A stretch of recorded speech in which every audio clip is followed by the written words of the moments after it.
Hello friends, welcome back to study education YouTube channel. आज आपण start करत आहोत class 11 physics first chapter units and measurement. So या चॅप्टरवरील आज आपले फर्स्ट व्हिडिओ लेक्चर आहे. बऱ्याच मुलांनी कमेंट केलं होतं की क्लास 11 बायोलॉजीसोबत फिजिक्सचे सुद्धा व्हिडिओ लेक्चर अपलोड करा. सो त्याच्यामुळं आजपासून मी तुमचे फिजिक्सचे सुद्धा लेक्चर स्टार्ट केलेले आहेत. आणि जर तुम्ही माझे क्लास 11 बायोलॉजीचे फर्स्ट 2 चॅप्टर लिव्हिंग वर्ल्ड आणि सिस्टमॅटिक ऑफ लिव्हिंग ऑर्गॅनिझम याचे व्हिडिओ लेक्चर्स मी टोटली अपलोड केलेले आहेत.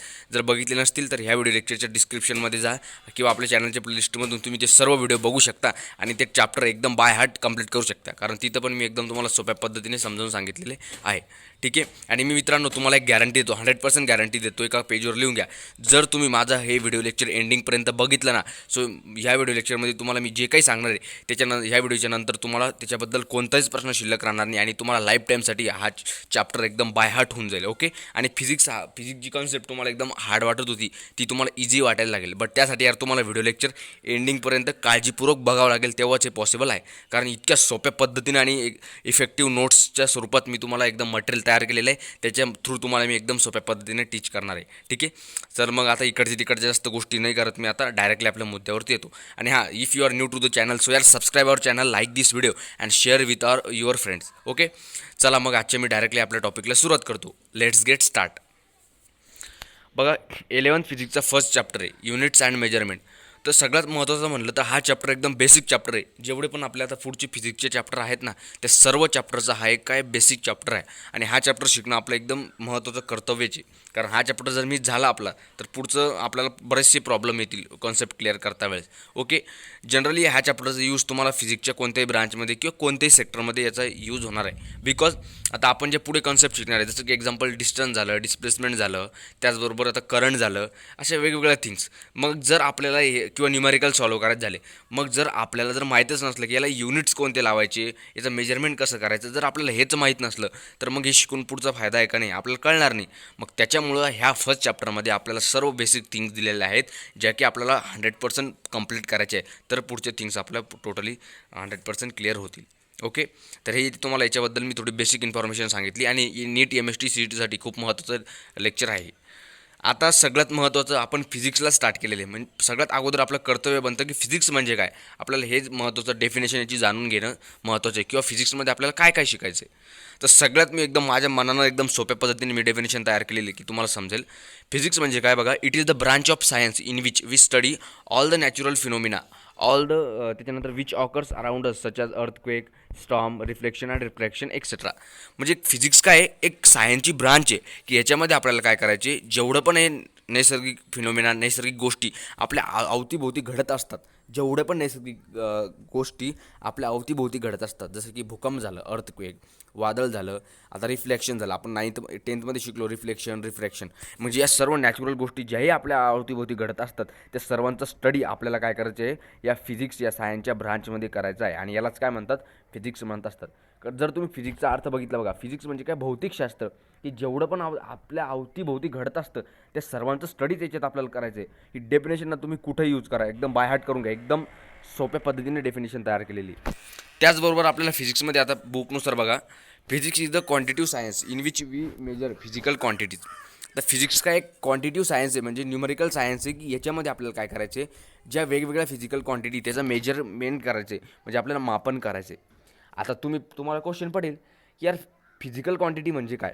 मग आता मी त्याच्यासाठी सुद्धा एकदम बघा सिम्पल लँग्वेजमध्ये डेफिनेशन इथं दिलेली आहे. फिजिकल क्वांटिटी म्हणजे काय, की एक फिजिकल क्वांटिटी म्हणजे एक कोणतेही फिनोमिनन, म्हणजे किंवा ऑल फिनोमिनन, गोष्टी की ज्या आपण मेजर करू शकतो किंवा कॅल्क्युलेट करू शकतो. नाही समजलं परत सांगतो. फिजिकल क्वांटिटी म्हणजे असं कोणतंही गोष्ट किंवा कोणतंही फिनोमिनन जे की आपण मेजर करू शकतो, कॅल्क्युलेट करू शकतो, त्याला फिजिकल क्वांटिटी म्हणतात. तर एक्झाम्पल, व्हॉल्यूम झाला, टाईम झाला, टेम्परेचर झाला, फोर्स झाला, वर्क झाला, प्रेशर झाला, velocity, density, mass, electric current, many other things आहे ज्या की आपण मोजू शकतो, त्याला कॅल्क्युलेट करू शकतो, याला काय म्हणतात, फिजिकल क्वांटिटी. बघा हे सर्व तुम्हाला खूप सारे एक्झाम्पल इथं मी समोर लिहिलेले. आता जर तुम्ही साधं दुकानात गेले, आता एक्झाम्पल तुम्ही दुकानात गेले आणि दुकानदाराला काय म्हणशाल की मला समजा काय द्या, 1 किलो साखर द्या. मग आता 1 किलो हे काय झालं, त्याचं एक क्वांटिटी झाली ना, 1 किलो काय झालं, त्याची फिजिकल क्वांटिटी झाली की आपण त्याला मोजू शकतो त्या साखरेला 1 किलोमध्ये. म्हणजे ही झाली त्याची फिजिकल क्वांटिटी. ठीक आहे ना. हे ऑल सारे एक्झाम्पल इथे मी तुम्हाला लिहून दिलेले आहे. मग याच्यामध्ये आपल्याला याचा स्टडी करायचा आहे. मग नंतरचा प्रश्न पडतो, युनिट म्हणजे काय. ते पण आपल्याला माहीत पाहिजेत ना. युनिट म्हणजे नथिंग बट, युनिट म्हणजे काय दुसरं काही नसून युनिट म्हणजे काय आहे की एक रेफरन्स स्टँडर्ड आहे की त्याचा यूज कशासाठी होतो की हे जे सर्व फिजिकल क्वांटिटी आहे ते फिजिकल क्वांटिटीला मेजर करण्यासाठी, त्याचं मापन करण्यासाठी आपल्याला या कशाचा युनिटचा उपयोग होत असतो. तर जसं की तुम्हाला एक सोपं उदाहरण सांगतो. टाईम झाला. टाईम ही एक फिजिकल क्वांटिटी आपण, कारण याला आपण मेजर करू शकतो. मग ह्या जर टाईमला आपल्याला जर मेजर करायचं आहे, मग तर त्यासाठी आपल्याला काही ना काही एक स्टँडर्ड युनिटचा यूज करावं लागणार नाही, एक रेफरन्सचा किंवा एक स्टँडर्ड युनिटचा यूज करावं लागणार आहे. मग टाईमचं युनिट काय आहे? आपण सेकंद बघा, सेकंदमध्ये टाईमला मोजतो. म्हणजे सेकंद काय झालं, त्याचं एक युनिट झालं. काय झालं? युनिट. आता इथं मी खूप सारे एक्झाम्पल दिलेले, 2-3 एक्झाम्पल आहे. तर एक्झाम्पल के किलोग्रॅम, हे काय झालं? एक युनिट झालं. जसं की आता एक आपण दुकानात जातो, म्हणतो 1 किलो साखर द्या. मग काय झालं, हे साखरला मोजण्यासाठी आपण काय वापरलं? एक रेफरन्स स्टँडर्ड वापरलं. आपण आज थोडी म्हणणार दुकानदाराला की एक साखर द्या, त्याला कळणार नाही ना ते, म्हणून तिथे स्टँडर्डचा यूज केला. म्हणजे काय? किलो, किलोग्रॅम, म्हणून हे काय झालं? हे त्याचं युनिट झालं. समजलं? त्याच्यानंतर मीटर झालं. आता आपण म्हणतो दुकानात गेल्याच्यानंतर 5 मीटर वायर द्या मला. मग हे वायर, हे मीटर काय झालं? त्याचं युनिट झालं. युनिट. त्याच्यानंतर टाईमला मोजण्यासाठी सेकंद. म्हणजे याच्यावरून आपल्याला हे कळालं की युनिट म्हणजे काय? काहीच नाही, एक रेफरन्स स्टँडर्ड आहे की त्याचा यूज आपल्याला या फिजिकल क्वांटिटीजला मेजर करण्यासाठी होत असतो. आणि फिजिकल क्वांटिटी म्हणजे काय? की अशा सगळ्या क्वांटिटीज की ज्या किंवा गोष्टी की ज्याला आपण मेजर करू शकतो, कॅल्क्युलेट करू शकतो.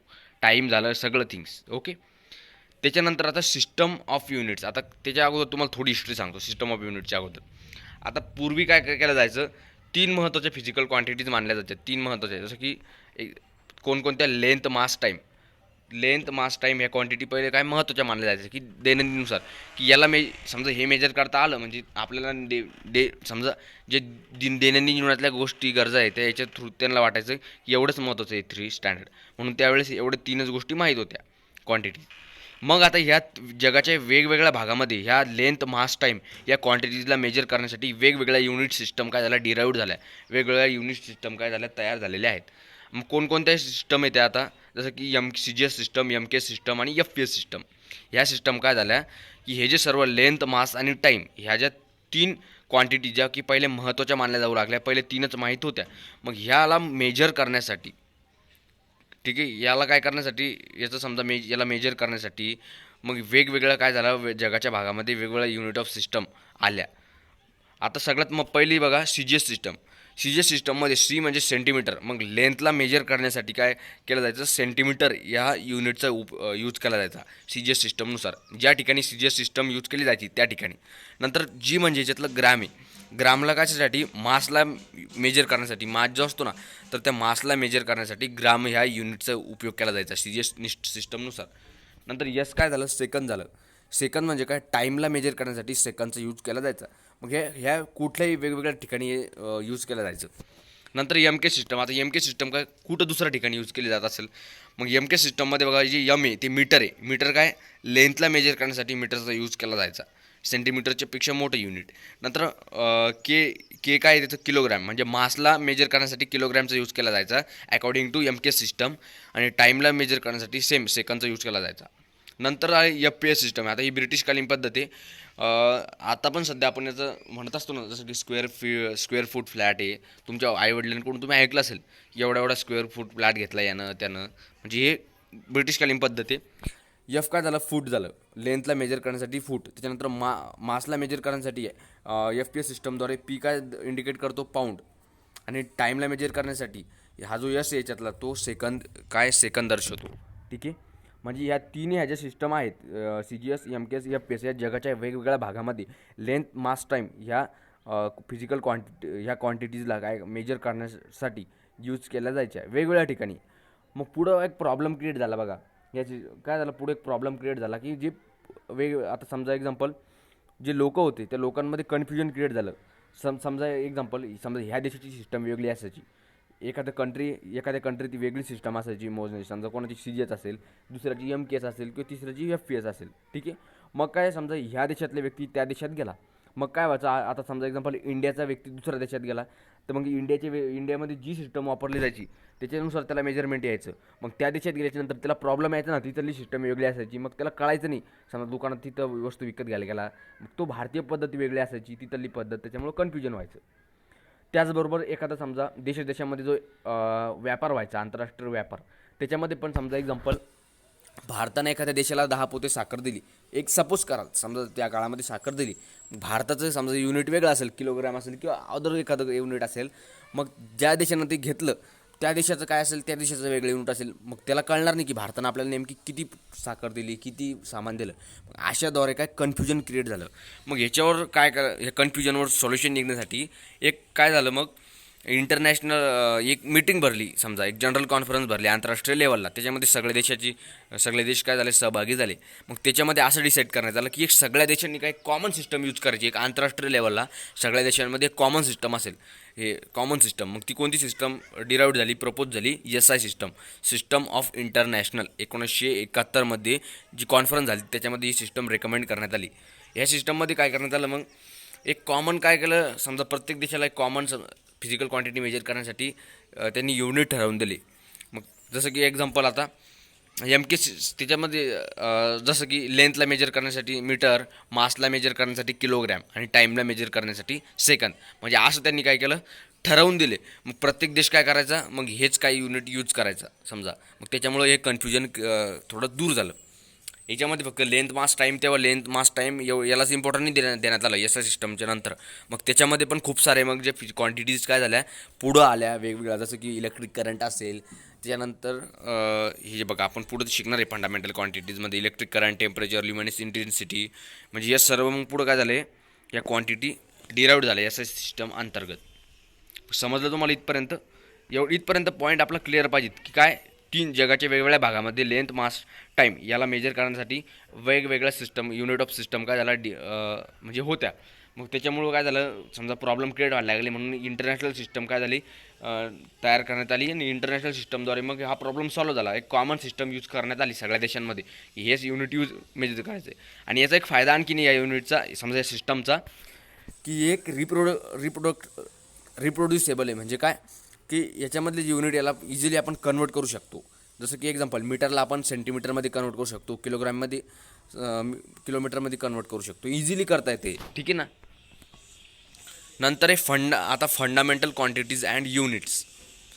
आता पहिला प्रश्न, फंडामेंटल क्वांटिटीज म्हणजे काय, तर बघा त्याची डेफिनेशन लिहिलेली आहे तुमच्यासमोर, की फंडामेंटल क्वांटिटीज म्हणजे अशा क्वांटिटीज आहे की ह्या दुसऱ्या कोणत्याच क्वांटिटीवरती दुसऱ्या अदर फिजिकल क्वांटिटीवरती डिपेंड राहत नाही त्यांच्या मेजरमेंटसाठी. त्याला फंडामेंटल क्वांटिटीज म्हणतात. परत सांगतो, फंडामेंटल क्वांटिटी म्हणजे अशा क्वांटिटीज आहे की ह्या कोणत्याच दुसऱ्याच फिजिकल क्वांटिटीजवरती डिपेंड राहत नाही त्यांच्या मेजरमेंटसाठी. त्याला काय म्हणतात, फंडामेंटल क्वांटिटीज. आता नेमकं कसं एक्झाम्पल तुम्हाला सांगतो. आता समजा लेंथ एक आहे, फंडामेंटल क्वांटिटी आहे, लेंथ फंडामेंटल क्वांटिटी आहे. मग आता जर आपल्याला एखाद्या समजा एक्झाम्पल नोटबुक आहे, नोटबुकची जर आपल्याला लेंथ मोजायची आहे, लेंथ काढायची असेल, तर मग याची आपण लेंथ डायरेक्ट काढू शकतो. याच्यासाठी आपल्याला कोणत्याच दुसऱ्या फिजिकल क्वांटिटीवरती डिपेंड राहावं लागत नाही, त्याचा यूज घ्यावा लागत नाही. जसं की जर आपल्याला समजा लेंथ मोजायची असेल, तर आपण त्या नोटबुकचं मास मोजणार आहे का, त्याचं वेट मोजणार आहे का नाही, आपण डायरेक्टली लिहू शकतो. समजा 10 मीटर, 10 सेंटीमीटर किंवा 10 सेंटीमीटर त्याची लेंथ आहे, 20 सेंटीमीटर त्याची लेंथ आहे. मग याच्यासाठी आपल्याला, मला लक्षात घ्या, दुसऱ्या मासचा उपयोग झाला का तिथं नाही, आपण डायरेक्टली काय केलं सांगू शकतो. म्हणून हे फंडामेंटल क्वांटिटीज आहे की हे दुसऱ्या कोणत्याच क्वांटिटीवरती डिपेंड राहत नाही. समजलं तुम्हाला? त्याचबरोबर आता टाईम झाला, टाईमसुद्धा फंडामेंटल क्वांटिटी. जर आपल्याला टाईम काढायचा आहे, समजा एखाद्या गोष्टीचा टाईम काढायचा आहे, की तुम्हाला जर टाईम विचारलं मी आता किती वाजले, मग जर तुम्हाला जर टाईम मला सांगायचं आहे, तुम्हाला दुसऱ्या कोणत्या गोष्टी दुसरं फिजिकल क्वांटिटी यूज करावं लागणार आहे तिथं, किंवा ती कशावरती डिपेंड राहील का नाही. तुम्ही डायरेक्टली मला घड्याळीत बघशाल, सांगशाल की आता 10 वाजले, आता 12 वाजले, आता 13 वाजले, 14 वाजले, ठीक आहे असं सांगशाल तुम्ही मला. म्हणजे तुम्हाला तिथं मास बघावं लागलं का, वेट बघावं लागलं का, काहीच नाही, दुसऱ्या कोणत्याच क्वांटिटीचा तिथं यूज झाला नाही, फॉर्म्युलाचा यूज झाला नाही. तुम्हाला डायरेक्ट विचारलं, तुम्ही डायरेक्ट सांगितलं मला इतका टाईम झाला. म्हणजेच याच्यावरून असं कळालं की ह्या क्वांटिटीज अशा क्वांटिटीज आहे की दुसऱ्या कोणत्याच क्वांटिटीवरती डिपेंड राहत नाही त्यांच्या मेजरमेंटसाठी. त्या स्वतःसाठी इंडिपेंडंट राहतात, स्वतंत्र राहतात, की डायरेक्ट विचारलं की डायरेक्ट आपल्याला समजतं ते. नंतर फंडामेंटल युनिट्स आहे. फंडामेंटल युनिट्स म्हणजे काय की हे फंडामेंटल क्वांटिटीजला मेजर करण्यासाठी जे युनिट वापरले जातात त्याला फंडामेंटल युनिट्स म्हणतात. मग बेसिकली 7 फंडामेंटल क्वांटिटीज आणि 7 युनिट्स आहे. ते कोणकोणते आहेत बघू आपण. सगळ्यात अगोदर बघा, length, mass, time, electric current, temperature, luminous intensity and amount of substance. हे 7 काय फिजिकल क्वांटिटीज आहेत आणि त्याला मेजर करण्यासाठी बघा लेंथला मेजर करण्यासाठी मीटर हे काय वापरलं जातं, एसआय युनिट वापरलं जातं. हे एसआय युनिट अंतर्गत आहे हां. त्याचा सिम्बॉल आहे एम. त्याच्यानंतर मास ही फिजिकल क्वांटिटी, त्याला मेजर करण्यासाठी टी युनिट वापरलं जातं किलोग्रॅम आणि सिम्बॉल आहे त्याचं के जी. त्याच्यानंतर टाईमला सेकंद आहे, त्याचं सिम्बॉल आहे एस. इलेक्ट्रिक करंट आहे केल्विन के. टेम्परेचरला ॲम्पियर ए. सॉरी 1 मिनिट हा, इथे एक थोडंसं मिस्टेक झाली माझ्याकडनं. काय झालं, हे खालीवर झालं माझ्याकडनं. इलेक्ट्रिक करंटला ॲम्पियरला यायचं होतं, इथं वर हे थोडंसं मिस्टेक इथं झाली. थोडं समजून घ्या, लिहिताना झालं ते. नंतर luminous intensity candela C D. Symbol आहे अमाऊंट ऑफ सबस्टन्स आहे मोल आणि त्याचं सिम्बॉल आहे MOL. म्हणजे काय झालं, फक्त 7 फंडामेंटल क्वांटिटीज आणि त्याची हे युनिट्स आहेत. समजलं तुम्हाला. मग आता फंडामेंटल क्वांटिटीज म्हणजे आणि युनिट्स म्हणजे काय, की अशी क्वांटिटीज आणि अशी युनिट की ते त्यांच्या मेजरमेंटसाठी दुसऱ्या कोणत्याच युनिटवरती डिपेंड राहत नाही. जर आपल्याला समजा इलेक्ट्रिक करंट समजा एक्झाम्पल तुम्हाला लेंथ काढायला सांगितली, तुम्ही डायरेक्टली सांगशाल लेंथ किती आहे, 10 मीटर आहे, 15 मीटर आहे, 20 मीटर आहे. तुम्ही त्याला बाकी दुसरं आज सांगशाल का, दुसरं तुम्हाला कशाचा आधार घ्यावा लागणार का, मास आहे या समजा फिजिकल क्वांटिटीचा, टाईमचा नाही. तुम्हाला डायरेक्ट लेंथ सांगशाल एवढी मीटर आहे. समजलं. मग तुम्हाला हे इंडिपेंडंट राहतात. नंतर एक डिराइव्ड क्वांटिटी. आता डिराइव्ड क्वांटिटी म्हणजे काय, की अशा क्वांटिटीज की ह्या त्या दुसऱ्या अदर क्वांटिटीजवरती डिपेंड राहतात. आता दुसऱ्या अदर क्वांटिटीज म्हणजे काय, हे जे 7 फंडामेंटल क्वांटिटीज बघितले आपण, length, mass, time, electric current, luminous intensity, temperature आणि त्याचबरोबर कोणती अमाऊंट ऑफ सबस्टन्स. ठीक आहे. तर ह्या 7 फंडामेंटल क्वांटिटीजवरती ज्या क्वांटिटीज डिपेंड आहेत त्याला डिराइव्ड क्वांटिटी म्हणतात. जसं की एक्झाम्पल, आता जर आपल्याला स्पीड काढायला सांगितली एखाद्या गोष्टीची, तर स्पीड काढण्यासाठी हे डायरेक्ट आपण सांगू शकतो का याची स्पीड किती आहे, एवढी स्पीड आहे नाही. त्याच्यासाठी आपल्याला काय करावं लागणार आहे, फॉर्म्युला यूज करावं लागणार आहे. म्हणजे दुसऱ्या क्वांटिटीचं पण मदत घ्यावं लागणार आहे. जसं की डिस्टन्स अपॉन टाईम. तिथं काय झालं, या डिस्टन्स आणि टाईम ह्या दुसऱ्या क्वांटिटीचा आपल्याला आधार घ्यावा लागणार आहे, त्याच्यावरती डिपेंड आहे. आपण डायरेक्टली स्पीड विचारली सांगू शकत नाही. तुम्हाला फॉर्म्युला यूज करावं लागणार आहे, म्हणजे याच्यावरती ह्या क्वांटिटी बेस आहे. मग त्याच्यात फंडामेंटल क्वांटिटी कोणती, टाईम ही फंडामेंटल क्वांटिटी आहे. म्हणजे स्पीड ही काय झाली, ह्या टाईमवरती डिपेंड आहे. जर आपण याच्यात टाईम जर माहीत नसला आपल्याला समजा, तर आपण हे स्पीड काढू शकत नाही. म्हणून ह्या क्वांटिटीवरती डिपेंड आहे. नंतर व्हेलॉसिटी झाला. आता जर आपल्याला सांगितलं एखाद्या गोष्टीची व्हेलॉसिटी काढा, तर त्यासाठी आपण डायरेक्टली व्हेलॉसिटी सांगू शकत नाही. हे काय होईल, फंडामेंटल क्वांटिटीवरती डिपेंड आहे. जसं की आता टाईम, याच्यात पण टाईम काय हे फंडामेंटल क्वांटिटी आहे.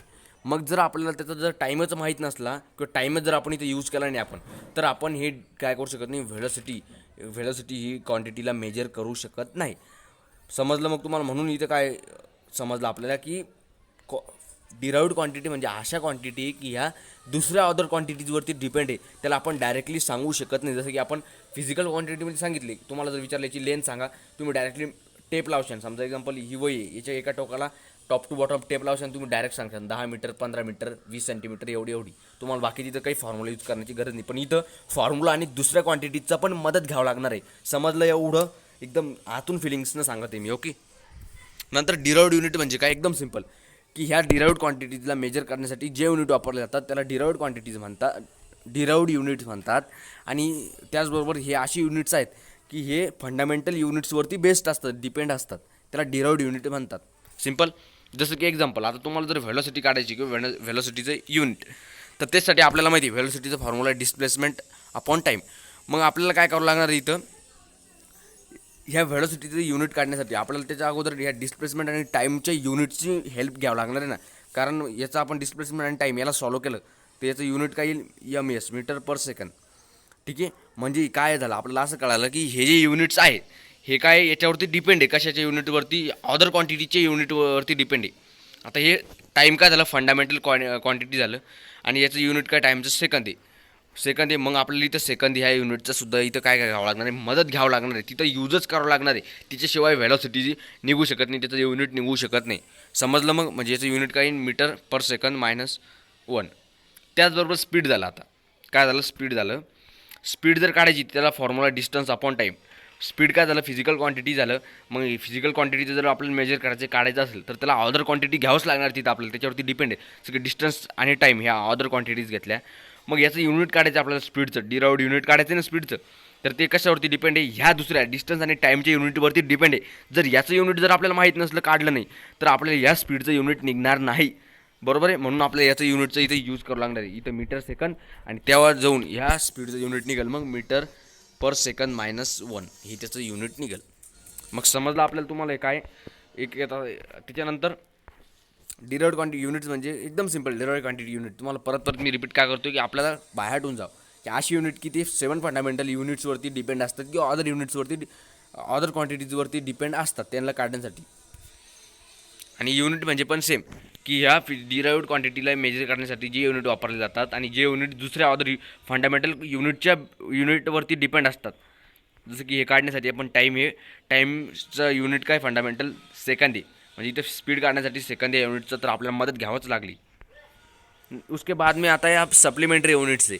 आता सप्लिमेंटरी युनिट्स आपण डायरेक्टली कशात घेऊ शकलो असतो, फंडामेंटल युनिट्समध्ये पण ॲड करू शकलो असतो, परंतु का केलं नाही. तर एवढा डिफरन्स आहे की सप्लिमेंटरी युनिट्स हे डायमेन्शनलेस असतात. डायमेन्शनलेस म्हणजे काय की फिजिकल हे मोजण्यासाठी यूज केलं जातं. डायमेन्शन म्हणजे काय, जसं की आता तुम्हाला पुढं आहे ते पुढं डिटेल नंतर सांगा, मी आता फक्त इंट्रोडक्शन करून देतो. लेंथ झालं, ब्रेड झालं, हाईट झालं, हे काय झालं आहे डायमेन्शन झाले. परंतु हे जे सप्लिमेंटरी युनिट्स आहे, 2 सप्लिमेंटरी युनिट्स आहेत, प्लेन अँगल आणि सॉलिड अँगल. तर यांना काय डायमेन्शन नाही म्हणून यांना वेगळं करण्यात आलं. कशापासून, फंडामेंटल क्वांटिटीज आणि युनिट्सपासून. आता प्लेन अँगलचं युनिट काय बघा, रेडियन आहे. रेडियन हे त्याचं युनिट आहे, सिम्बॉल आहे RAD. सॉलिड अँगलचं युनिट आहे स्टे रेडियन, त्याला ST लावायचं आणि त्याचा सिम्बॉल आहे SR. एवढंच तुम्ही लक्षात घ्या.